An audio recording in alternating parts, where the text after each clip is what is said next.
गीता 18 के श्लोक नंबर 62 में भगवान स्वयं कह रहे हैं कि अर्जुन उस परमेश्वर की शरण में जा जिसकी कृपा से परम शांति व शाश्वत स्थान अर्थात सतलोक को प्राप्त होगा।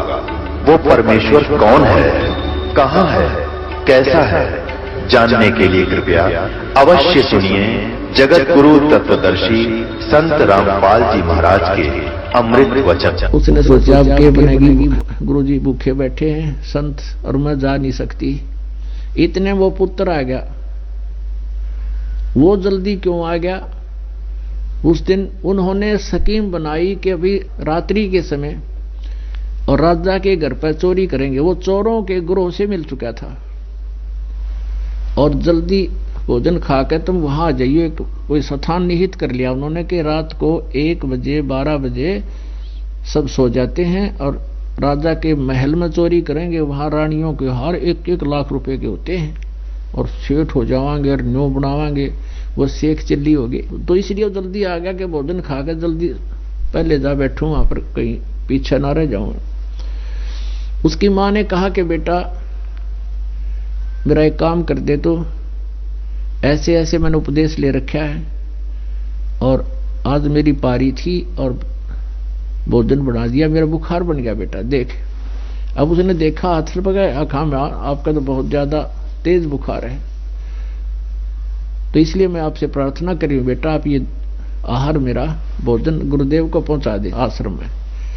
तो उसने सोचा तू आश्रम में जाओगा 8 बज रहे हैं, आओगा इतने 10 बज जाएंगे, एक दे तू पीछे ना रह जा और तेरा नंबर कट जा उस 1-1 लाख के हार ना मिल रहे। तुरंत मना कर गया, जो बोला नहीं मैं नहीं जाऊंगा उसमें, और तो भी मत जाकर मां तेरे बारे में पता नहीं दुनिया क्या क्या कहती है। यानी 100 बातें सुना दी और वह माई रोने लगी, बहुत बुरी तरह रोने लगी। वह कहने लगी बेटा आज के बाद तुझे कोई काम नहीं कहूंगी, तू मेरा यूं कार्य कर दे, आज कर दे तो किसी तरह। तो उसने सोचा या घनी देर रोएगी, चलो कहने लगा अल्लाह मां दे। उसने सोचा तू फटाफट देगा आ जाइए। अब उस माई ने तैयार कर रखा था, वो लेकर भोजन चला गया।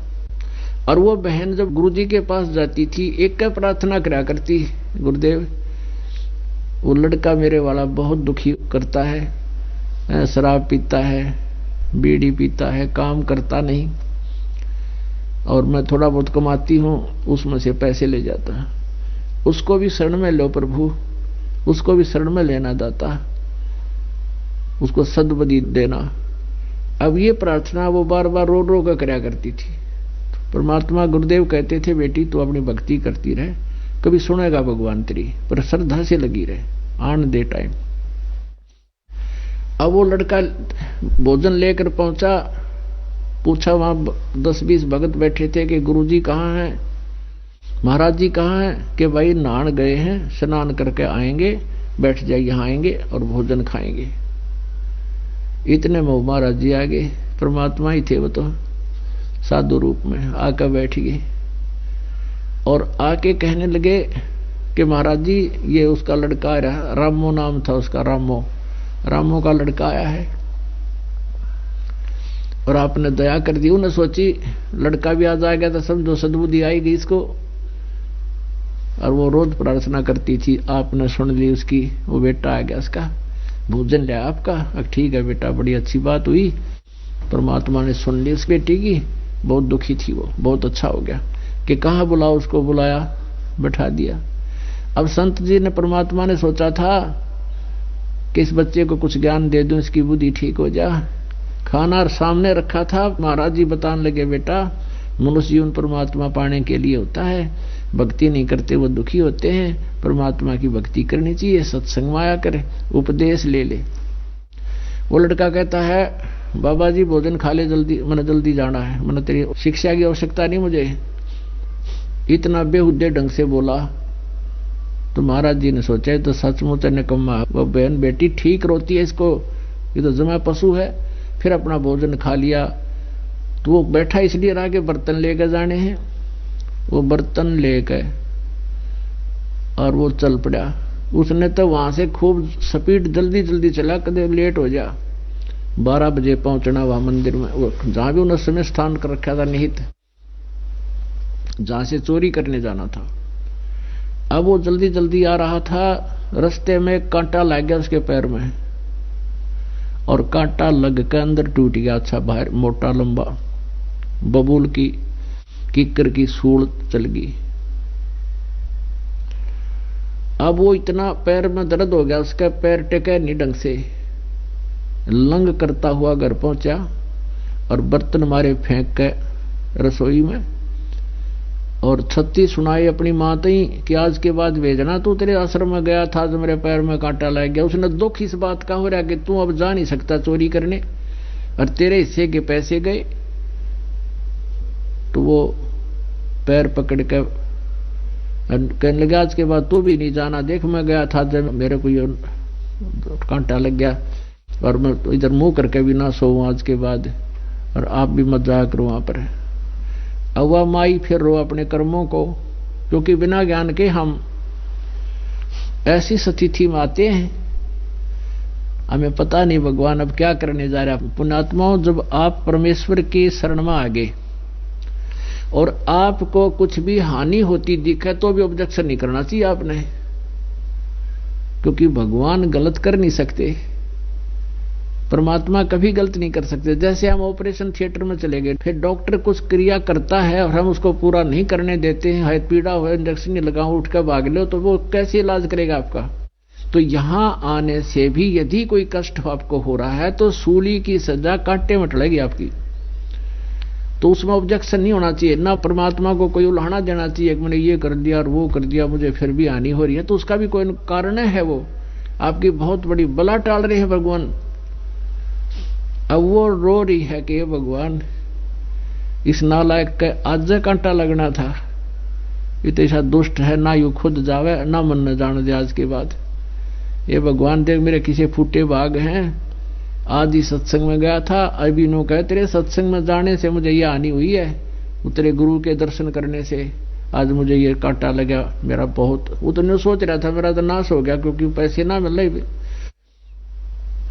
अब परमात्मा क्या खेल खेलता है, उस तक हमने उसने अपना ऑपरेशन करने दो, तुम छोटी मोटी कठिनाई आती है ही तो महसूस न करना कि भगवान जो आप करोगे ठीक का होगा, दाता आप गलत कर ही नहीं सकते, ये भावना आपकी बनी रहनी चाहिए, तो परमात्मा का ऑपरेशन पूरा होगा। अरे छोटा सा कोई नाम ले रखा है, छोटा सा कष्ट आएगा, नाम छोड़ गए तो फिर रह गया दूर, आप तो ऑपरेशन थिएटर में दबाज गए उठ के, वो भयंकर रोग बन जाएगा कभी ना कभी। वह माई फिर रोआ बुरी तरह कि यो के करा भगवान, ये भगवान आपने ऐसा नहीं करना चाहिए था, ये तो आश्रम में जाएगा नहीं, ये कैसे सुधरेगा। तो पुण्यात्मा हमारा तो ऐसा स्वभाव हो गया जैसे ऊंट का होता है, ऊंट के ऊपर कोई सामान रखते हैं ना बैठाकर, तब भी वो रोता है आ सोचा मार गिरा मत है, और जब उसके ऊपर से उतारते हैं तब भी वो ऐसे ही करता, बहुत बुरा कर दिया मेरी गेला।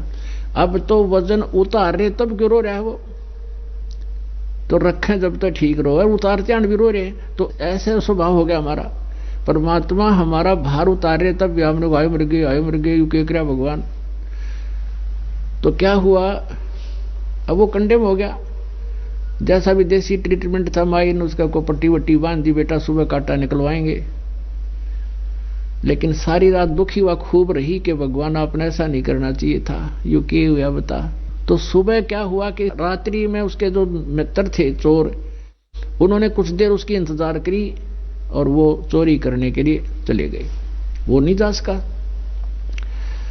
अब राजा के महल में चोरी करने का प्रयत्न करने लगे, वो पकड़ लिए, वो तो रात्यन कर दिए पेश। राजा से कहा कि भगवान ये ऐसे खूंखार हैं, जब राजा के चोरी और डाका डालना चाहते हैं तो आम जनता को यह क्या बख्शेंगे, ये बड़े भयंकर खूंखार डाकू और चोर हैं। राजा ने कह दिया इनको सजा सूली की सुना दो। वो 4-5 थे, उन सारों को सूली की सजा सुना दी। और उसके साथ एक और एडवर्टाइजमेंट किया करते थे, उनको गांव नगर में घुमाया करते थे आसपास के, ताकि औरों को भी ये भय बने कि इन्होंने क्या दोष किया है, क्या अपराध किया, इसको क्या सजा दी जा रही है। तो इस तरह वो सजा उसकी गले में लटका दिया करते पंपलेट बना के, उन पर लिख दिया जाता था इस व्यक्ति ने ये अपराध किया जिस कारण से इसको आज ये सजा मिलने जा रही है। वो तो गले में डाल दिया और आगे आगे बैंड वाला चलता था, एक बाजा बजाता हुआ, ढोल पीटता हुआ चलता था। तो उस तरह का जो बाजा ऐसे बजता हुआ आता था तो घर से निकल निकल कर सब देखा करते थे किसने क्या अपराध किया है। वो मां ने सुबह उसके पैर से कांटा निकलवा दिया और उसके पट्टी ड्रेस कर रखी। वो दोनों माँ बेटा भी बाहर गली में खड़े हो गए अपने घर के सामने,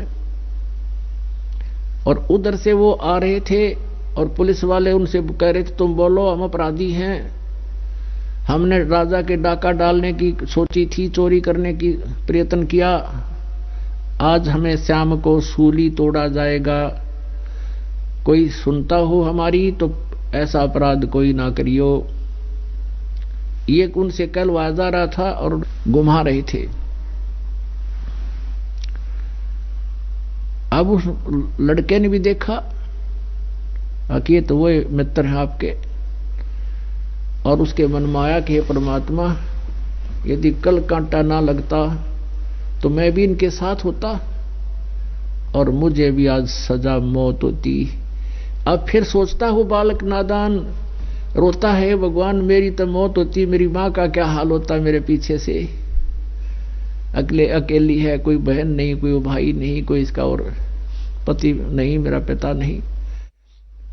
तो वो जब माँ तो ये देखकर अंदर आने लगी तो जाके अपनी माँ के सीने से लग कर वो लड़का बुरी तरह रोने लग गया। उसकी माँ ने कहा बेटा अब क्यों रो रहा है, तेरा पैर का कांटा भी निकलवा दिया, अब क्यों रो रहा है। तब उसने कहा कि माँ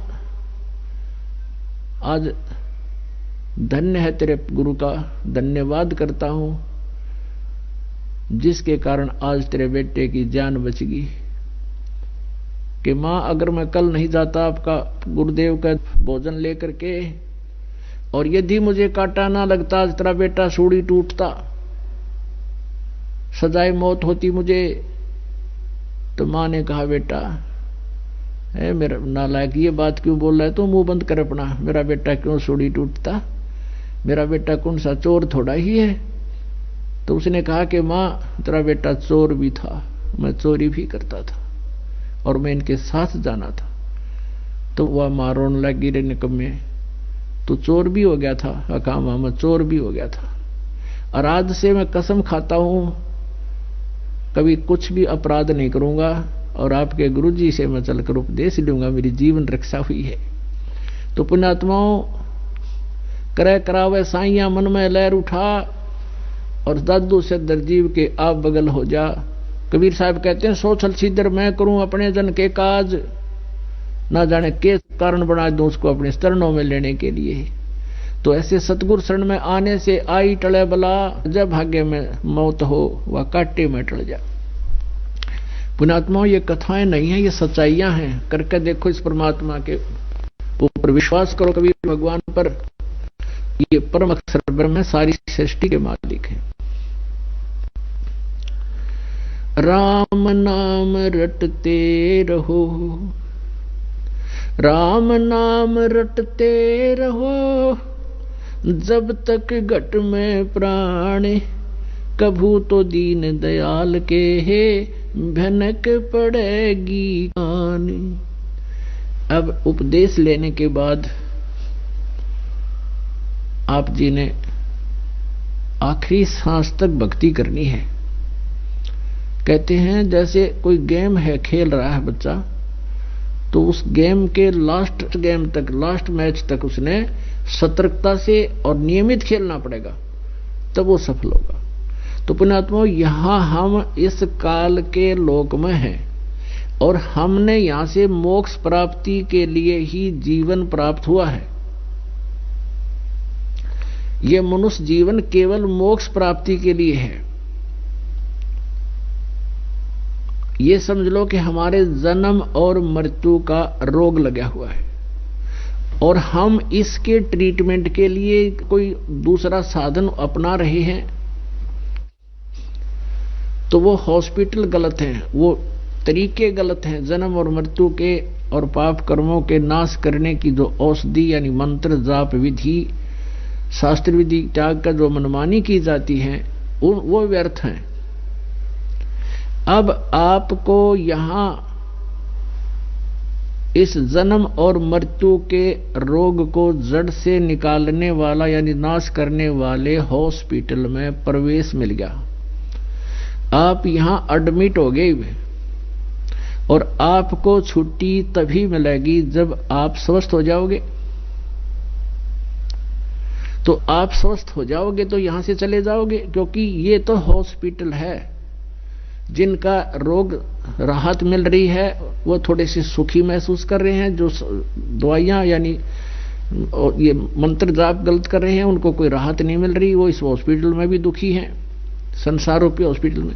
तो आपको वो डॉक्टर मिल गया जो इस हॉस्पिटल में सबसे अच्छा ट्रीटमेंट करता है और सही कारगर दवाई है। तो इसमें से आपको छुट्टी मिलेगी जब आप स्वस्थ हो जाओगे। तो आप स्वस्थ हो जाओगे, सतलोक चले जाओगे, तो यहाँ के टिंडे लेंगे फिर हम। इस पृथ्वी लोक पर तो रहना ही नहीं, ये तो आस्था हटानी पड़ेगी, आपने अपने मन से निकालना पड़ेगा, ये लोग ठीक नहीं। और इसके लिए इस ज्ञान को आधार बनाए। आपके पास जैसे पीछे भी बहुत से उदाहरण हैं और कई ताजी घटनाएं घट जाती हैं, वो याद ज्यादा रहती हैं। आज हम कहां रह रहे हैं? इस झूठे सुख को सुख है ये मान रहा मनमोद, ये सकल जबीना काल का और कुछ मुख में कुछ गोद।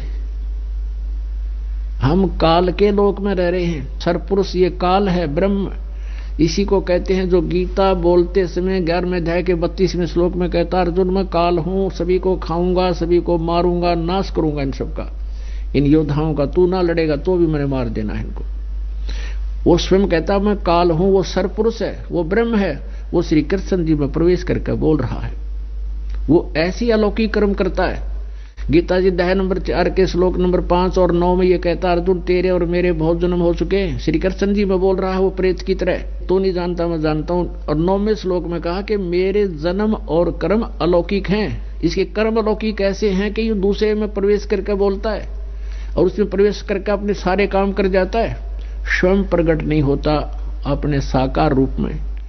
गीता जी अध्याय नंबर 7 के श्लोक नंबर 24-25 में कहता है कि अर्जुन ये बुद्धिहीन नर समुदाय, ये मनुष्य समुदाय मुझे कृष्ण मान रहा है, व्यक्त रूप में अव्यक्त हूं मैं गुप्त रहता हूं, और मुझ अव्यक्त को ये व्यक्ति आपना मनते, ये व्यक्ति रूप में कृष्ण मान रहे हैं। आई एम नॉट कृष्ण, क्योंकि मैं अपनी योग माया से छुपा रहता हूं। ये मेरा अनुत्तम अवय सिद्धांत है, अटल, ये घटिया सिद्धांत है कि मैं कभी किसी के सामने नहीं आता और किसी में प्रवेश करके अपना काम करता हूं। जैसे विष्णु पुराण में आपको कई बार दिखाया है कि पुरुकुत्स के शरीर में प्रवेश करके इसने गंधर्वों का नाश कर दिया। खुद कहता है मैं उसमें प्रवेश करूंगा और फिर मारूंगा उनको। तो ऐसी अलौकिक कर्म करता तो श्री कृष्ण में प्रवेश करके बोल रहा है और कह रहा मैं काल हूं।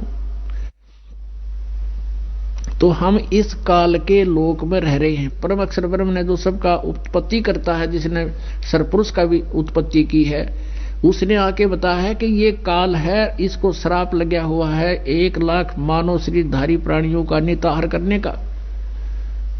तो ये इसलिए तुम्हें यहां पाले हुए है। जैसे कोई पोल्ट्री फार्म खोल रहा हो, उसने अपने 3 नौकर ला रखे हैं। एक तो मुर्गी मोल लाकर वहां रख दे और दूसरा उनकी देखभाल कर रहा है, उन्हें चूजे चाजे निकाल दे है, और तीसरा वहां से मुर्गे पकड़ के धनी के पास पहुंचा दे है, अकेले खा ले तू।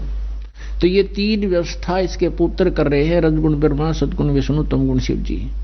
रजगुण ब्रह्मा जी के आधार से तो हम यहाँ संतानोत्पत्ति करते हैं, राजपाट ज्ञान सभी व्यवस्थाओं को प्राप्त करने की चेष्टा करते हैं। और सतगुण विष्णु जी के सतोगुण के प्रभाव से हम एक दूसरे में ममता रखते हैं, एक दूसरे के हम ऊपर हमारे दिन मोह होता है। और तीसरा जो भगवान शिव जी जो हमारा मार करके यहाँ से काम तमाम कर देता है, और इनकी हम पूजा कर रहे थे। तो ऐसे परमात्मा कहते हैं ये 1 लाख मानवधारी प्राणियों का नित्य आहार करता है। इसके अंदर एक सूक्ष्म शरीर है, स्थूल शरीर के अंदर। इस स्थूल शरीर के माध्यम से जितने भी अच्छे बुरे कर्म ये करता है, अच्छे बुरे आहार करता है, जैसे शराब, मांस, तंबाकू, बीड़ी, सिगरेट, सौफंड करता है, तो उसका सूक्ष्म अंश सूक्ष्म शरीर में लिप्त हो जाता है। और उसको फिर इसने उससे छुड़वाने का तरीका बना रखा है, तपस्या पे भून के। वहां जीव मरते नहीं, लेकिन तंग इतने होते हैं पूछो मत। उनको फिर कर्माधार से भेज देता है। आजकल इसको समझना बहुत आसान है। जैसे आजकल एक ऐसे तरीके अपना रखे हैं इन्होंने, मछली का तेल निकालते हैं, समुद्र के किनारे एक मशीन लगा देते हैं, उनको एकदम मछलियों को पकड़ते हैं, वो समुद्र से निकालते हैं, तुरंत मशीन में डाल देते हैं, और मशीन में ऐसी बुरी तरह उनको उठा पटक करते हैं, सेकंडों में ही उनमें से तेल छुड़वा लेते हैं और फिर उनको फिर फेंक देते हैं, जीवित रह जाती है। तो ऐसे वो वहां गंध निकाल लेता हमारे अंदर से, उस तपस्या पे हमें भून के तड़फा के, और फिर हमें भेज देता कि जाओ तुम अपने कर्म आधार से कर्म करो, तो जिसका भाग्य भोगो। तो यहाँ ये रहने का स्थान नहीं है। अब जैसे कोई सेठ है, कितना ही पैसा उसके पास, अच्छी बड़ी इंडस्ट्रीज है, या कोई मंत्री है, मुख्यमंत्री है, प्रधानमंत्री है, अब वो कितना सुखी है, और उसकी मृत्यु हो जाती है तो क्या सुख था उसको, क्या सुख होया यो? क्योंकि सारा जीवन वो व्यक्ति संग्रह करने में लगा रहता है, उससे फिर कार कोठी बनाने की नीत अपनी बनाए रखता है, संपत्ति जोड़ दूं, ये कर दूं। तो यहां तो हम रह ही नहीं सकते। यहां से दिल हटाने के लिए ये फार्मूले अपनाने पड़ेंगे। ये बातें सच्चाई है, लेकिन याद रखनी पड़ेंगी। ये परमात्मा कहता है कि सारा जीवन ये प्राणी संपत्ति और संतान के ही लिए अपना जीवन न्यौछावर कर जाता है, और संपत्ति जोड़ने की नीयत इसकी खत्म नहीं होती। इसके मरे जा सही हो, लास्ट में भी न सोचा कुछ धंधा ही करता रहूं जब तक हाथ पैर चलते। और परमात्मा के लिए भक्ति का टाइम समय इसके पास होता नहीं। अब जैसे एक बहुत बड़ा उद्योगपति था, सारी व्यवस्था थी, अपने ही हेलीकॉप्टर में गिर कर मर गया। अब जब तक उसके पुण्य थे तब तक तो वो सारा ठाठ बाट से हेलीकॉप्टर में चला था, और जिस दिन वह बैटरी डिस्चार्ज होगी, पुण्य समाप्त हो गए, आगे चार्जर था नहीं, ठीक साधना कर नहीं रहा था, तो उसका जीवन पूरा हुआ। अब क्या बनेगा? कुत्ते की योनि प्राप्त करेगा वो। तो क्या है ये लोग, कहाँ रह रहे हम? ये धोखा के रखा अपने साथ। अब जैसे पीछे आपने देखा था, सुना था, एक पोलैंड देश का पूरा मंत्रिमंडल, जिसमें 95-96 व्यक्ति थे, एक जहाज में बैठ कर जहां थे किसी का दुख व्यक्त करने, शोक व्यक्त करने किसी की मृत्यु पर, और आप मर गए। 95-96 थे, सारे के सारे एक के दिन, एक के सेकंड में खत्म हो गए, कुछ ही क्षणों में। उनकी कितनी आशाएं थी, कितनी उम्मीद थी उन लोगों की, अब कहां गई वो? जो काम करना थे मनुष्य जीवन से वो तो किया नहीं, भूत बने फिरेंगे कितने। पीछे 2 साल 3 साल पहले की बात है, एक पेपर में आया था, समाचार पत्रों में, एक बहुत बड़ा राजनेता था, उसके साथ 5-7 उसके चेले चपटे, और वो हेलीकॉप्टर में जावा था। वो हेलीकॉप्टर से मर गए, पड़ के एक्सीडेंट हो गया, उससे मर गए। वो 5-6 उड़े भूत बन रहे हैं, पूरे गांव ने दुखी रखे। और फिर उनका जंतर मंतर करवाया, तो उन्होंने कहा हमारा महल बनाओ। वह एक चबूतरा बनाकर उनकी 5 इतने है वो बना रखे हैं, नारे नारे अलग अलग। हाँ, वो वहां कोठी बनवा रहा है, और जो भक्ति करनी थी वो करी नहीं गई, आज वहां भूत बना फिरा है। ऐसे ही एक इसका आंध्र प्रदेश के मुख्यमंत्री हेलीकॉप्टर में जावे थे। अब जो मुख्यमंत्री है उसकी कितनी उमंग, और कहां कहां उसकी पार्टियों की इंतजार होती है, यहाँ आएंगे आगे से आगे उनके ऊपर, और वो वहां उसका ये नहीं पता कहां मरा हुआ पड़ा है। 3 दिन में जाकर लाश मिली थी उसकी। ऐसे अरुणाचल का एक मुख्यमंत्री 7 दिन में शव पाया था, उसके टुकड़े टुकड़े हुए गादड़ के सीटे थे। और कई साल पहले की बात है, एक पंजाब और हिमाचल प्रदेश का गवर्नर था, और वो जा रहा था अपना गवर्नर पद पर होते होते, उसने सोची रिटायरमेंट निकट आ रही है, तो हिली स्टेशन पे कोई बढ़िया पार्क बना, बढ़िया सा प्लॉट खरीद, 3 करोड़ रुपये अपने हेलीकॉप्टर में लेकर जा रहा था। और पहले ये 100 के नोट थे, 1500 के थे को नहीं। और 3 करोड़ तो बहुत हो जाए, पूरा एक जीप में ना हो 3 करोड़ ये 100 के नोट। और हेलीकॉप्टर में भर के प्लाट की साई देने जा था, परचेज करने जा था, साथ में परिवार था। एक्सीडेंट ग्रस्त हो गया और वो नोट की तरह उड़ते अंडा उड़ा गडरी उठा के ले गए उन्हें, और भेड़ खाओ उनके कागजा ने, और वो वहीं मर गया। परिवार का भी गले नाश हो गया। अब चाट ले उसने हिली स्टेशन में, उड़ा कितने भूत बने अंडा का, या कितना चूहा बन के धक्के खाओगा। अब सारा जीवन खो दिया, जो काम करना था मनुष्य जीवन से वो करा नहीं। पिछले पुण्य थे इतने सारे ठाठ रहे, बड़े बड़े पद प्राप्त हुए, और जब आगे चार्जर लगा नहीं, वह बैटरी डिस्चार्ज हुई, जब ये दुर्गति होती इस प्राणी की। ये भगवान हम सभी के लिए संदेश देता, किसी एक व्यक्ति विशेष के लिए नहीं। हमारे साथ भी यही बनेगी, जब हम भक्ति नहीं करेंगे, भगवान की शरण नहीं ग्रहण करेंगे। तो यहां से तो आपने ये समझ लेना पड़ेगा कि ये लोग ठीक नहीं। तो फिर हमें ये सुख कैसे होगा, हमारा ये जन्म और मृत्यु का रोग कटे।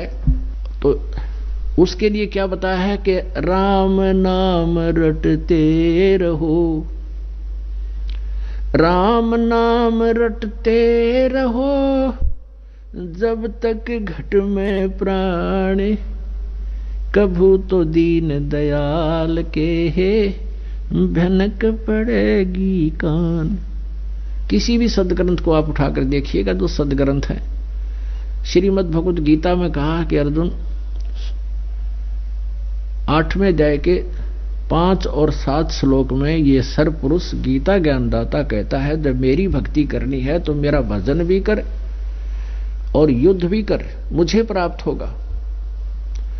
अब इसका कहने का तात्पर्य यह है कि मेरी शरण में रहना है तो मेरे ओम नाम का जाप कर। 8वें अध्याय के 13वें श्लोक में गीता जी में कहा कि ओम इति एकाक्षरम ब्रह्म व्यवहारन माम अनुस्मरण ये प्रयाति तजन देहम सयाति परमाम गतिम।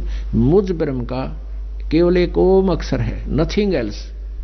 ये बाकी के जो मंत्र जाप किए जाते हैं, हरे कृष्ण कृष्ण राधे राधे श्याम राधे, ये 5 ओंकार अलंकार, सोहम और सतनाम ज्योत निरंजन, ये नाम नहीं है। और काल मूर्त सब स्वरूपी राम सतपुरुष, ये मनमुखी मंत्र है, ये कोई मंत्र नहीं जाप करने के। और तो इस तरह कोई 2 अक्षर बना लेता है एक अक्षर को, तो वो भी ठीक नहीं है जाप। यानी इस मंत्र को छोड़ के, ये सरपुरुष का मंत्र है, कहता मेरा, यानी ओम से मिलने वाली जो गति है वह परम गति यानी ब्रह्मलोक केवल इस ओम नाम से प्राप्त होगी। लेकिन ये ब्रह्मलोक पर्यंत गए हुए प्राणी भी जन्म मृत्यु में आते हैं। 8वें अध्याय के 16वें श्लोक में गीता जी में कहा कि ब्रह्मलोक पर्यंत ये सभी लोग पुनरावृत्ति में है, यानी वहां गए हुए प्राणी भी लौटकर पुनः क्षीण होने पर पृथ्वी लोक पर आते हैं और अन्य प्राणियों के शरीरों को भी प्राप्त होते हैं। अब यहां अनुवादकर्ताओं ने थोड़ी सी गलती की है। 8वें अध्याय के 16वें श्लोक में उन्होंने ये किया है कि ब्रह्मलोक पर्यंत सभी लोग पुनरावृत्ति में, ये तो ठीक कर दिया। आगे लिख दिया कि मुझे प्राप्त प्राणी का पुनर्जन्म नहीं होता, ये अनुवाद गलत है। उसका अर्थ ये बनता है कि जो ये नहीं जानते न विद्यते। अब विद्य का अर्थ केवल है नहीं होता, विद्य माने जानना, विद्या। तो जो ये नहीं जानते मुझे प्राप्त होकर भी कुंते पुनर्जन्म, उनका पुनर्जन्म होगा। जो ये नहीं जानते कि ब्रह्मलोक पर्यंत प्राणी सभी जन्म मृत्यु को प्राप्त होते हैं, पुनरावृत्ति में हैं, जो ये नहीं जानते मुझे प्राप्त होकर भी पुनर्जन्म है उनका। इसका अर्थ तो ये बना है। यदि उनकी अन्य का जो अनुवाद ये मानने कि ये कहे है गीता ज्ञानदाता कि उनका फिर पुनर्जन्म नहीं होता, मुझे प्राप्त हो गए, तो गीता जी अध्याय नंबर 4 के श्लोक नंबर 5 और 9 में, गीता जी अध्याय नंबर 2 के श्लोक नंबर 12 में, और गीता जी अध्याय नंबर 10 के श्लोक नंबर 2 में गीता ज्ञानदाता कहता है कि अर्जुन तेरे और मेरे बहुत जन्म हो चुके, तू नहीं जानता मैं जानता हूं। तो फिर ये कहना कि मुझे प्राप्त होकर के पुनर्जन्म नहीं होगा, तो ये या अनुवाद गलत है, मूल पाठ ठीक है, समझ नहीं सके ये। तो इस प्रकार तो यहां कहता है कि अंतिम सांस तक आपने यह साधना करनी पड़ेगी। ओम इति एकाक्षरम ब्रह्म व्यवहारण मामनुसरण ये परियाति तजंदेहम। शरीर छोड़कर जाते समय तक मेरा ओम नाम का सिमरण करता हुआ जाता है, स याति परमाम गति, वो परम गति सुख को प्राप्त होगा जो ओम से मिलनी है। अपनात्मा ओम से मिला हुआ ब्रह्मलोक में गया, ब्रह्मलोक में भी जाए पाछा मृत्यु जन्म हुआ, तो ये पूर्ण ट्रीटमेंट नहीं हुआ। इसलिए गीता जी अध्याय नंबर 7 के श्लोक नंबर 18 में गीता ज्ञानदाता कहता है मेरी साधना भी अनुतमाम है, मेरी गति यानी ओम से मिलने वाली परम गति भी अनुतमाम गति घटिया है, क्योंकि इसमें जन्म मृत्यु समाप्त होती नहीं और फिर अगला जन्म फिर तैयार ऐसे ही ब्रह्मलोक में गए, फिर पुनरावृत्ति में, फिर जन्म मृत्यु में। और साथ में यह भी क्लियर कर दिया कि मेरी भक्ति करने वाले को शांति नहीं हो सकती। 8वें अध्याय के 5 और 7 में कहा अर्जुन तुम मेरे में मन वाला बन, मेरा भगत बन और युद्ध भी कर तो मुझे ही प्राप्त होगा, डोंट वरी। अब ये स्पष्ट हो गया कि मेरी शरण में रहना तो युद्ध तो करना पड़ेगा, यानी शांति नाम की चीज नहीं। युद्ध मर शांति, पल पल चिंता रहती है क्या हो जा के बिजली गिर जा। तो कहते युद्ध भी कर और भजन भी कर, ये तो यहां का नियम है। और इसलिए 18वें अध्याय के 62 श्लोक में कहा कि यदि तुम्हें परम शांति चाहिए तो सर्वभाव से उस परमेश्वर की शरण में जा, जिसकी कृपा से तो परम शांति को और सनातन परम धाम को प्राप्त होगा। यानी जब तक जन्म मृत्यु है तो ये यहाँ के क्रियाएं तुमने करनी पड़ेंगी। यहां शांति नाम की चीज नहीं। चाहे देवता बना है और चाहे इंद्र बना है देवताओं का राजा, उसको भी शांति नहीं श्लोक में, और आप इस पृथ्वी पर शांति ढूंढ रहे हो। तो ये खुद कहता है मेरी शरण में रहेगा तो युद्ध करना पड़ेगा, और युद्ध नहीं चाहता, अपनी पूर्ण मोक्ष चाहता है तो उस तत्वदर्शी संतों को खोज ले, मैं नहीं जानता उस मार्ग को। और जहां जाने के बाद 18वें अध्याय के 62वें श्लोक में और 15वें अध्याय के 1 से लेकर 4 तक कहा है कि उस तत्वदर्शी संत की प्राप्ति के पश्चात परमेश्वर के उस परम पद की खोज करनी चाहिए, जहां जाने के बाद प्राणी फिर लौटकर कभी संसार में नहीं आते, और जिस परमेश्वर से सारे संसार रूपी वृक्ष की जिसका ने उसकी रचना की है, और उसी की भक्ति कर, मैं उसी की शरण में हूं और उसी की भक्ति कर। गीता ज्ञानदाता अपनी भक्ति को कति नाट रहा है, यहां पर मना कर रहा है। और फिर 18वें अध्याय के 62वें श्लोक में कहा कि तू सर्वभाव से उस परमेश्वर की शरण में जा जो परम अक्षर ब्रह्म। 8वें अध्याय के 3रे श्लोक में गीता जी ने बताया है, और उसकी कृपा से तू परम शांति को और सनातन परम धाम को प्राप्त होगा। सनातन शाश्वतम सुख वहां मिलेगा आपको, शाश्वतम स्थानम, जहां जाने के बाद फिर लौटकर कभी संसार में नहीं आते। फिर जन्म मृत्यु का रोग कति कट जाएगा, सदा के लिए नाश हो जाएगा, और तभी सुख होगा, तभी परम शांति होगी। यहां जन्म मृत्यु रहेगी, शांति नाम की चीज नहीं। तो इस जीवन में जो आपने जो आज 50-60 साल के हो गए उनको सब क्लियर हो लिया इस जीवन में क्या मिल रहा आपने, और अगला जन्म भी हो गया तो ये प्रोसीजर फिर शुरू हो जाएगा। मान ले को पुण्य है आपका मनुष्य जीवन मिल भी गया तो यह ब्रह्मटी फिर शुरू। तो यहां से बिल्कुल आपने पीछा छुटवाना पड़ेगा, तो उसकी विधि ये है। तो आखिरी सांस तक सभी परमात्मा भी अपनी वाणी में कहते हैं राम नाम रटते रहो, राम नाम रटते रहो, जब तक घट में प्राण, कभू तो दीन दयाल के है भनक पड़ेगी काने। देखो गेम चाहे तो आप स्टेट लेवल पर खेल रहे हो बच्चे, या डिस्ट्रिक्ट लेवल पर, या फिर नेशनल लेवल पर, या इंटरनेशनल लेवल पर, अब सबके नियम एक जैसे ही होते हैं।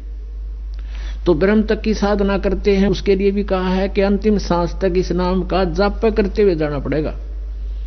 और जहां आशा ताबासा हुई मन कर्म वचन सुमरियो सोई। गीता जी के अध्याय नंबर 8 के श्लोक नंबर 6 में कहा कि अर्जुन ये नियम है, अंत समय में जो जिसके भाव में भावित रहता है अंत समय में उसी को प्राप्त होता है। यही परमात्मा सच्चिदानंद घनब्रह्म अपने सूक्ष्म वेद में बता रहे हैं, उस सच्चिदानंद घनब्रह्म की वाणी में, कबीर वाणी में, कि जहां आशा ता बासा होई और मन कर्म वचन सुमरियो सोई। जहां आस लगा ली तूने जिस इष्ट में, उसी के पास तेरा वास होगा, और मन कर्म वचन से उसी की सिमरण करना सर्वभाव से, तो उसी को प्राप्त होगे। अब आप जी इस ब्रह्मांड रूपी हॉस्पिटल में हैं और यहां से छुट्टी होगी तो आपकी उस समय जब आप फिर यहां से निकले जाओगे, फिर दोबारा हॉस्पिटल में रहने की आवश्यकता नहीं। तो तब तक आपने आखिरी सांस तक इस सत्संग को और इस नाम को, यह ट्रीटमेंट गोलियां खाती रहनी पड़ेंगी जब तक आपकी छुट्टी नहीं होती। अब जो प्रसंग चल रहा था, अब उस बहन को कहते परम संत हो, उससे आपके दैनिक जीवन में हो रहे पाप कर्म वो साथ की साथ खत्म होंगे, वो आपका लगेंगे नहीं, क्योंकि आपके ऊपर आपके पास लाइसेंस हो गया। इच्छा कर्म आ रहे नहीं, बिन इच्छा मर जा, कह कबीर तास का पाप नहीं लगे। और संचित कर्म जो आपके रखे हैं उनके लिए भगवान कहते हैं, जब ही सतनाम हृदय धरो और भयो पाप को नाश, जैसी चिंगारी अग्नि की और पड़े पुराने घास। पुराना घास सूखा लाखों अरबों टन पड़ा हो, एक सीख लगा दे माचिस की जला के, सारे ने फूक कर राख बना देगी, चलेगी तेज हवा, इधर उधर फूक फेंक फेंक वो क्लियर हो जाएगा फील्ड। तो ऐसे आपके संचित कर्मों को जो वहां डिपॉजिट है धर्मराज के दरबार में परमात्मा आग लगा देगा। यदि आप नियमित रहोगे उनको आग लगाएगा जब तक अति आप आखिरी सांस तक जुड़े रहोगे। और आने वाले आपके जीवन के अंदर जो कष्ट इस प्रारब्ध में आएंगे, ये परमात्मा आपका साथ साथ साफ करेगा। जैसे परमात्मा हमारे पाप कर्मों का नाश करता है, किसके पाप कर्मों का नाश करेगा? जो अनन्य मन से सर्वभाव से केवल एक परमात्मा में आस्था रखेगा। अब यहां प्रसंग कई भक्तों के मन में ये आता है, जैसे 60-65 साल का व्यक्ति मुझसे कहने लगा यहां बीच में मिलते समय, कहने लगा मावी तू नाम लेके गया था, राहत मैंने ली। मैंने कहा तुम जो और पूजाएं करते हो उसको बंद कर दो। तो कहता है कि आप भी तो ये सभी नाम उन्हीं के देते हो, हमें कहते हो बंद कर दो, हम नहीं उठ करेंगे। मैं कहने लगा बात सुनो, अब जैसे आपने संसार रूपी उल्टे लटके हुए वृक्ष का चित्र देखा, अब दास ये नहीं कहता कि उनको जैसे एक पति भर्ता स्त्री होती है, अब पति भर्ता स्त्री एक ज्वाइंट फैमिली में रह रही है जिसमें जेठ जेठानी, सास ससुर, देवर देवरानी और सभी हैं। वो आदर तो सबका करती है और करना चाहिए, लेकिन वो पूजा केवल अपने पति की ही करती है। तो ऐसे ये हमारा एक परिवार है, ये ब्रह्मा विष्णु महेश और ये दुर्गा, ये हमारे कोई दुश्मन नहीं, ये हमारा एक परिवार है। और हमारा पति कौन है? वो परमेश्वर कबीर देव जी है। तो हम जब तक इसमें सह परिवार में हैं तब तक हम सबके साथ बहुत तालमेल से रहेंगे। और जब हम जैसे वह पति व्रता लड़की जब उनका अलग होने का समय आता है तो फिर उस समय अपने सारे सामान दोष का बाटे माया सारा ठा लीजिएगी, किसी की लाज नहीं करे, एक चम्मच भी ना छोड़े, कहेगी ना यो मेरा हिस्सा है देवरे ने, और अपने में दाद रहेगी, अपने पति के साथ चली जाएगी, कति उधर झांखे भी को नहीं। तो जब तक हम यहाँ रह रहे हैं तो ये हमारा एक परिवार है, ये सह परिवार है। ब्रह्मा विष्णु महेश माता दुर्गा गणेश, ये कोई दुश्मन नहीं हमारे, नाम कहते ऐसे। लेकिन पति व्रता की अपने पति में आस्था उनमें कद्दे नहीं हो सकती और बुरे भी नहीं हो सकते हुए, क्योंकि फिर आपस में प्यार भी रखना है, क्योंकि हमारा शिष्टाचार है, नहीं तो कड़ा का घर हो जाएगा वो। तो वो भी पति व्रता नहीं होती जो घर में कड़ा मचवा दे। तो सबको सत्कार करे, आदर करे यथोचित, लेकिन पूजा केवल अपने पति की करे, पति वाला अधिकार दूसरे के पास नहीं जाना चाहिए। तो ऐसे ही हमारा ये एक परमात्मा कबीर देव हमारा इष्ट है और ये जितने भी हैं ये हमारे परिवार के सदस्य हैं, इनको हम अलग नहीं कर सकते, लेकिन पूजा के स्थान पर उनको नहीं रख सकते। अंडरस्टूड है ये। अब जैसे संसार रूपी उल्टा लटका हुआ वृक्ष आपको दिखाया, ऊपर को जड़ तो पूर्ण परमात्मा है, तना ये अक्षर पुरुष है और डार ये सरपुरुष है, और तीनों देवा शाखा हैं, रजगुण ब्रह्मा सतगुण विष्णु तमगुण शिव जी, और आगे पात रूप संसार भगवान की वाणी में। तो हम पात रूप में हैं। हम ये नहीं कह सकते इस भक्ति रूपी पौधे की तुम टहनी काट के फेंक दो या डार काट के फेंक दो या तने न फेंक दो, ये कोई मूर्ख है कहेगा, क्योंकि हमें लाभ तो टहनियों से मिलेगा, शाखाओं से मिलेगा। हम जड़ की पूजा करेंगे, इस मूल की पूजा करेंगे। पौधे की आम का पौधा लाए, जमीन में गाड़ा और उसकी हमने पूजा शुरू करी, सेवा शुरू करी, सिंचाई शुरू की, तो धीरे धीरे बड़ा होगा। और ये तीनों शाखा रजगुण ब्रह्मा सदगुण विष्णु तमगुण शिव जी समझो शाखा है, तो इन शाखाएं कटे नहीं आए कहते फल लगेंगे, यही तो हमें लाभ देंगे। तो इसी प्रकार इनको काटकर फेंकने की नहीं कहते हम, लेकिन पूजा स्थल पर ये नहीं रख सकते। पूजा के स्थान पर तो मूल परमात्मा ही रखा जाएगा। यानी हमने इनकी पूजा नहीं करनी, लेकिन ये हमारे इस संसार रूपी वृक्ष के एक अभिन्न अंग है, इनको काट के नहीं फेंक सकते हम, तो इनकी पूजा नहीं करते हम। तो इसलिए जैसा भी आपको क्रिया बताया जाता है तो फोटो वहां नहीं रखने इनके। हमने जो पूजा दी है उस भक्ति उस मंत्र से जाप करो। इसका दूसरा उदाहरण ये समझो कि जैसे आपने किसी का कर्ज देना हो, को बैंक का लोन ले रखा है, तो आपने अपनी मजदूरी करनी है उनकी और वो उनका बिल भरना है, तो उससे आपका कितना लिंक है? क्या आपके दुश्मन है वो जिससे ऋण ले रखा है, उसका देना ही पड़ेगा। तो ऐसे ही जैसे आपका कनेक्शन कट गया बिजली का, पानी का, टेलीफोन का, और ज्यादा आपके ऊपर कर्ज हो गया, तो उसमें कोई आपका बीच बिचाला करके ये करवा दे भाई इसको किस्तों पर तुम्हारा ये दे देगा, इसका सारे कनेक्शन चालू कर दो, तो फिर वो मजदूरी करके उनको आपने याद तय रखना कि उसका इतना देना, उसका इतना देना, किस्त आएगी। लेकिन वो पूजा नहीं, वो कर्तव्य है आपका, उनसे ऋण मुक्त होना ही अपने होना चाहिए। अब जैसे कोई विदेश चला गया है स्वदेश आने के लिए, वहां उसने कुछ कारोबार किया, उसमें कनेक्शन लिया बिजली का, पानी का, टेलीफोन का सारा, और उसके व्यवसाय ठीक ना चलने से सब कनेक्शन कट गए। अब वापस आने के लिए उसने वहां से नो ड्यू सर्टिफिकेट भी लेना पड़ेगा, क्योंकि कर्ज उसके ऊपर बैंक लोन भी है।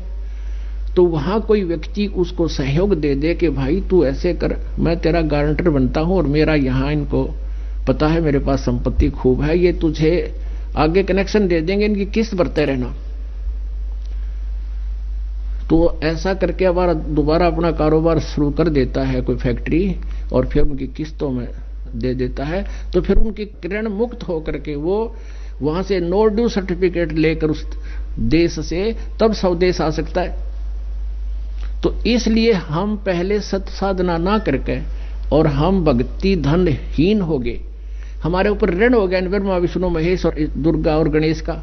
तो हमने अब इनकी ये जो पहले प्रथम मंत्र दिया जाता है आपका, इन्हीं की मजदूरी दी जाती है, ये इनके नाम नहीं है, इनकी पूजा नहीं है।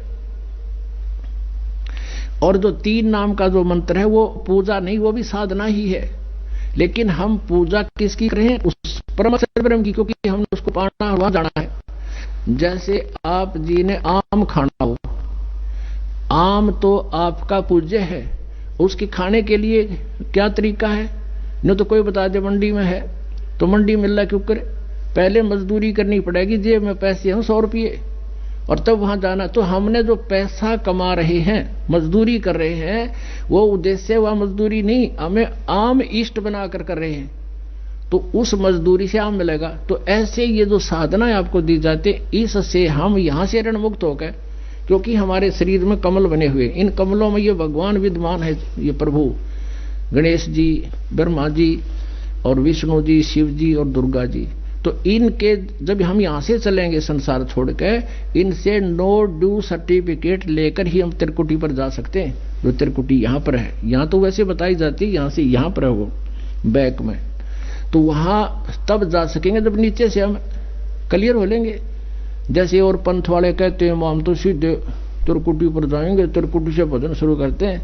त्रिकुटी तो इंटरनेशनल एयरपोर्ट है, और वहां जाना कोई बड़का खेल है। पहले यहां से सारा अपना नोटबुक सर्टिफिकेट हो, सारा जो है, फिर पासपोर्ट हो वो भी ओरिजिनल हो, और जेब में किराया हो, तब एयरपोर्ट पर जाएंगे। ये त्रिकुटी कोई बरवाड़े का बस स्टैंड थोड़ा है, कोई चला पैदल भी पहुंच जाए वहां पर। वहां जाने के लिए तो ये सब साधना करनी पड़ेंगी आपको, तब वहां जा सकते हो। ये नकली पंथी के हमारे, तो हम तो नीचे की कोई लेना देना नहीं, ऊपर जाकर त्रिकुटी में जाते हैं, तो उनका ज्ञान देख लो, किसी त्रिकुटी है उनकी। तो कहने का भाव ये है, फिर जब हम सत साधना एक रस होकर के करेंगे परमपिता की, फिर वो कहते हैं जब हम बिल्कुल पति भर्ता पद पर आ जाएंगे, ठीक है हमारे सब आदरणीय है लेकिन पूज्य एक रहेगा, तब हम जब पति भर्ता पद पर आकर के साधना करेंगे तो परमात्मा के बारे में कहते हैं, पति भर्ता जमी पर जो जो धर है पाओ, समर्थ झाड़ू देत है ना काटा लग जावे।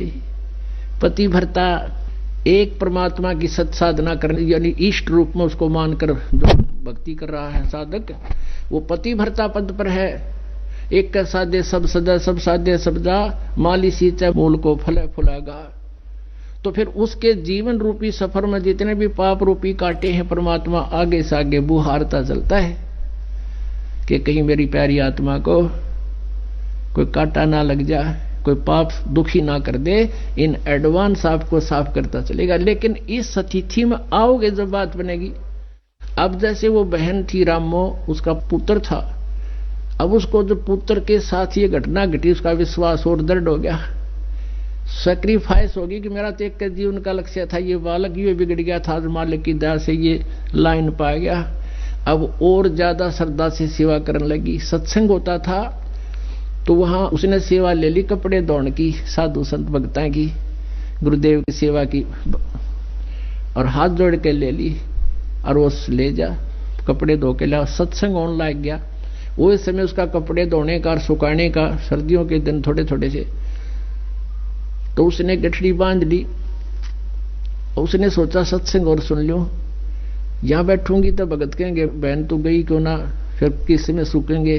वो पहले लेकर चली गई वहां घाट पे, और भी कई कपड़े धो रही थी दरिया के पास में बहने, वहां जाकर बैठ गई। पुनः सोची थोड़ी देर सत्संग सुनाऊं, कपड़े फिर धो लूंगी।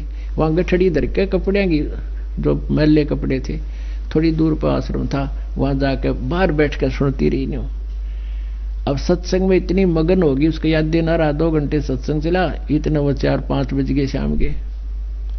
अब उसको देखा, ये मत कपड़े नहीं धोया तो गुरुजी नाराज होंगे, या चिंता और ज्यादा सताएगी बुरी तरह, आंखें मांसू आ गए, कहते फिर मेरी सेवा ना छिन जा, फिर कहेंगे तूने तो आज गुरुजी क्या पहनेंगे हैं, और काम बिगाड़ दिया। या चिंता में और ज्यादा बुरा हाल हो गया उसका। हे भगवान, या के बड़ी है। पर वहां पहुंची तो क्या देखा, सभी वस्त्र धोकर झाड़ियों पर सूख रहे हैं। तो उसने जाके पूछा और बहनों से, क्या ये कपड़े तुमने धो दिए मेरे? आपने धो दिए? अगर नहीं हम क्यों धोते, हमारे तो अपने ना पूरे हो लिए, आप खुद धो रही थी, अभी धो के सुखा गई। तेरा दिमाग खराब है क्या? क्यों हमारा दिमाग टट रही है? तू ही तो धो रही थी अभी। उसने फिर याद आया कि तो भगवान खुद परमात्मा आए थे और मेरा रूप बना के मेरा काम करके मैं मालिक के चरणा बैठी थी। तो पुणात्माओं, पति वर्ता जमी पर दो दो दर है पाओ, समृद्ध झाड़ू देत है ना काटा लग जाओ। बोलो सतगुरुदेव।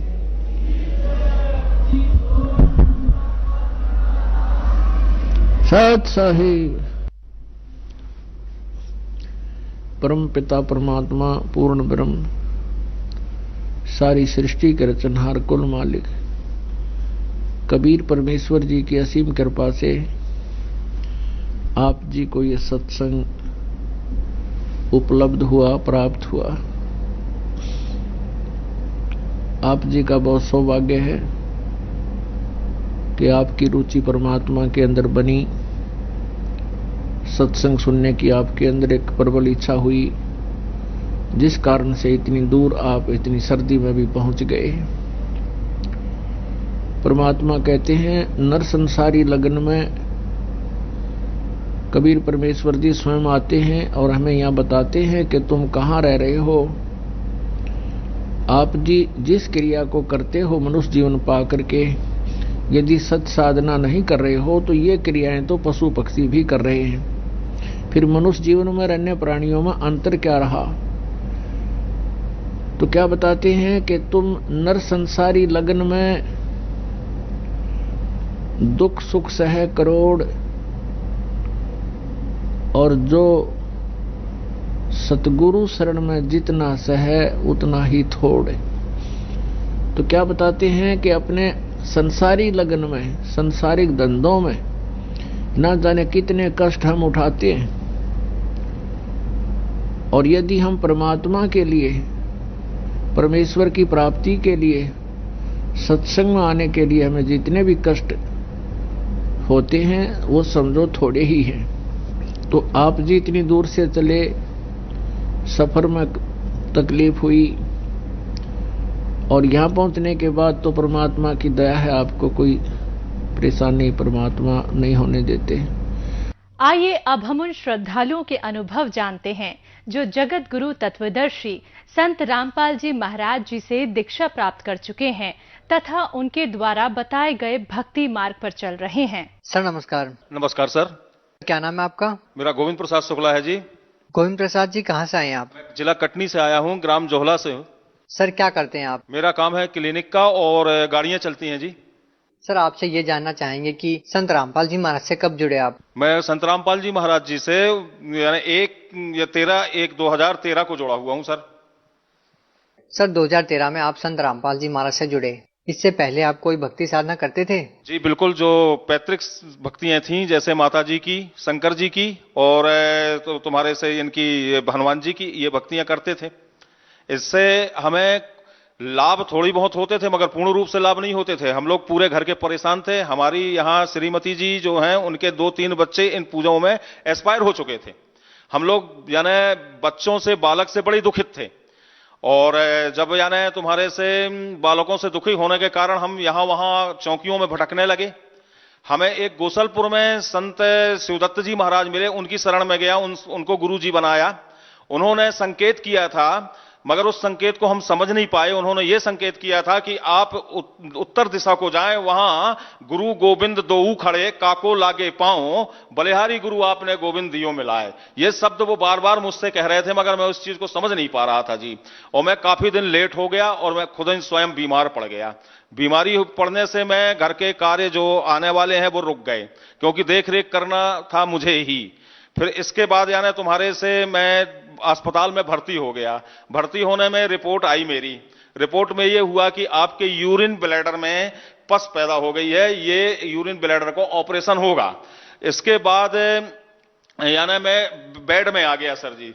धीरे धीरे दवाइयों गोलियों से मुझे कुछ असर हुआ। एक बेटी को मैंने गोदनामा लिया है, उस बेटी को मैंने पलंग पे लिटाया था जी। इसके बाद यानी तुम्हारे से उसका कोई पैर एक रिमोट कंट्रोल पे लगता है तो साधना वो चैनल चल जाता है टीवी में। उसमें गुरु जी, यही तत्वदर्शी संत रामपाल जी ये बता रहे थे कि यानी गीता का पूरा सिलेबस बता रहे थे, अनुत्तम का अर्थ बता रहे थे और बढ़ा हुआ काल के विषय में बता रहे थे। तो वो हम लोग ब्राह्मण पद्धति से जुड़े हुए हैं, वेद को थोड़ा बहुत जाने हैं और पढ़े हैं। तो ये जो आश्चर्यजनक बात जो हुई, इसको हमने रेगुलर कंटिन्यूज देखने लगे। ये देखते देखते देखते देखते कुछ पीली पट्टी, लाल पट्टियां चलती थी, उसमें नंबर आता था सतलोक बरवाला आश्रम का। वहां हमने फोन लगाया जी। फोन लगाने के बाद वहां से आश्रम से किसी भक्त ने फोन उठाया और हमारा पता पूछा। पता पूछने के बाद एक ढीमर खेड़ा में भगत जी थे, उनके पास फोन गया। वो ढीमर खेड़ा वाले भगत जी मेरे पास फोन किए और बोले आप मुझे सुबह आके मिलो। मेरी हालत बहुत गंभीर थी, इसके बाद भी मैं गया। सर क्या बीमारी थी आपको? मेरे को बीमारी ये थी सर कि ब्लड ट्यूब में मेरे को एक प्रकार का पस आ गया था और इन्फेक्शन हो गया था। उस इन्फेक्शन को डॉक्टर लोग वो कह रहे थे कि इसमें आपको ऑपरेशन करना पड़ेगा। मगर जब उन्होंने बताया, जिसके पास फोन आया था आश्रम का, वो भी भक्त थे, उन्होंने बताया आप वहां जुड़ो, वहां जुड़ने से आपको पूरी यानी लाभ। कहां पे? यानी सतलोक आश्रम बरवाला, संत रामपाल जी के शरण में आप जाइए, परमात्मा के रूप में आए हुए हैं, वो आपका रोग ठीक कर सकते हैं। उस उद्देश्य से और विश्वास से हम वहां पहुंचे। सर आपने संत रामपाल जी महाराज से नाम दीक्षा ली, क्या आपको जो बीमारी थी क्या आपको उसमें कोई राहत मिली? हाँ, बिल्कुल बहुत राहत मिली, क्योंकि जब हम आश्रम पहुंचे, आश्रम पहुंचने में परमात्मा का नामदान लिया और जो उन्होंने मुझे उपदेश दिया, उस उपदेश देने के बाद उन्होंने आशीर्वाद दिया। आशीर्वाद देने के बाद तत्क्षण में मेरा ये रोग वहीं के वहीं दर्द बिल्कुल ठीक हो गया। सर, आप एक डॉक्टर हैं, क्या आप मानते हैं कि मेडिकल साइंस इस बात को मानती है कि एक संत के आशीर्वाद देने से, नाम जाप की कमाई करने से ऐसी बीमारियां ठीक हो सकती है? साइंस नहीं मानेगा इस चीज को, मगर वेद के आधार पे, धर्म भक्ति के आधार पे ये सभी लोग मान सकते हैं। हो सकता है ऐसा, होनी को अनहोनी कर सकते हैं। परमात्मा कहते हैं, परमात्मा पूर्ण रूप से यानी सुख देते हैं। पूजा सुख के लिए की जाती है, दुख के लिए नहीं जाती। पिछली जो पूजा हम लोग करते थे उसमें काफी दुख प्राप्त होता था। सर, यदि संत रामपाल जी महाराज के आशीर्वाद से, उनसे नाम दीक्षा लेने से लोग ठीक हो जाने लगेंगे, तो फिर मेडिकल्स में जो भीड़ होती है वो बंद हो जाएगी, मेडिकल बंद हो जाएंगे, तो सर मेडिकल में जाएगा कौन? मेडिकल में वो जो संत रामपाल जी से जो भक्ति प्राप्त करेंगे, शक्तियों के द्वारा, वेदों में प्रमाण रहित सुख देने वाला परमात्मा की जो अपन भक्ति करेंगे, उससे पूर्ण रूप से हमें लाभ मिलेगा और मेडिकल लाइन में जाना ही नहीं पड़ेगा। तो फिर सर लोग संत रामपाल जी महाराज के पास ही क्यों नहीं आ जाते? क्यों अपना पैसा और समय बर्बाद कर रहे हैं? तो हाथ जोड़ के उनसे सभी से विनती करता हूं कि आप तत्वदर्शी संत रामपाल जी आए हुए हैं, आप उनकी शरण में जाके जितना भी रोग है आप पूर्ण रूप से ठीक करवा सकते हैं। सर, आप खुद एक डॉक्टर हैं, क्या आपको ऐसा नहीं लगता कि किसी भी संत के आशीर्वाद देने से इतनी भयंकर बीमारियों का ठीक होना एक साधारण बात नहीं है? ये मेरे ऊपर ये बीती हुई है, मैं अपनी बीती बता रहा हूं। मैं स्वयं ठीक हुआ हूं तो दूसरे कोई ठीक हो सकते हैं जी। सर, जो भी व्यक्ति गुरु धारण करता है, भक्ति करता है, तो वो निश्चित ही इस प्रकार से नाम लेता है कि उसको शारीरिक लाभ मिले, आध्यात्मिक लाभ मिले, मानसिक लाभ मिले। आपको बीमारी में राहत मिली है। हम आपसे जानना चाहेंगे कि संत रामपाल जी महाराज से नाम दीक्षा लेने के बाद आपको और क्या लाभ मिले? और हमें बहुत से लाभ मिले। जैसे हमारे परिवार के हमारा साथ नहीं दे रहे थे, वो साथ कुछ देने लगे, और धंधे और व्यापार हमारे थोड़े थोड़े बढ़ने लगे जो रुके हुए थे। हमारी बीमारी ठीक हो गई, हम अपने बच्चों को पालने लगे, हम अपनी भक्त श्रीमती जी को भी जोड़ दिए, श्रीमती जी की भी तबीयत ठीक हो गई। हमारी बिटिया जो थी छोटी, परमात्मा के आशीर्वाद से पूर्ण रूप से चलने लगी, जो चलती नहीं थी। मैं उन लोगों के लिए यही मैसेज दूंगा कि आप अपना कल्याण करवाएं। तत्वदर्शी संत आ गए हैं, और वो तत्वदर्शी संत ऐसे हैं, गुरु सोई पूरा कहावे, दुई अक्षर का भेद बतावे, एक लखावे एक छुड़ावे, और अपने निज घर को ले जावे। ऐसे गुरुजी अपने यहाँ आए हुए हैं। ऐसे गुरुजी बहुत कम आते हैं, और कई कल्पों के बाद यहाँ इस पृथ्वी में, इस लोक में आकर अपनी भक्त आत्माओं को मुक्ति प्राप्त करवाते हैं और सतलोक ले जाते हैं। क्योंकि हम यहाँ काल के लोक में हैं। जब ये जानकारी हुई वेदों के अनुसार, वेदों में प्रमाण दिया है कि वेद में प्रमाण है और कबीर साहब भगवान हैं। सर, आपसे एक अंतिम प्रश्न और जानना चाहेंगे। हिंदुस्तान में बहुत सारे धर्मगुरु हैं, लाखों करोड़ों की तादाद में उनके फॉलोअर्स भी हैं, तो फिर लोग संत रामपाल जी महाराज से नाम दीक्षा क्यों ले? हाँ, दूसरे जो संत हैं उनका कहना है कि पाप कर्म नहीं कट सकते, और हमारे गुरु जी का कहना है कि पाप वेद के आधार से कट सकते हैं। इसीलिए मैं सब भाइयों बहनों से ये प्रार्थना करूंगा कि हमारे संत रामपाल जी से आएं और नाम दीक्षा लें।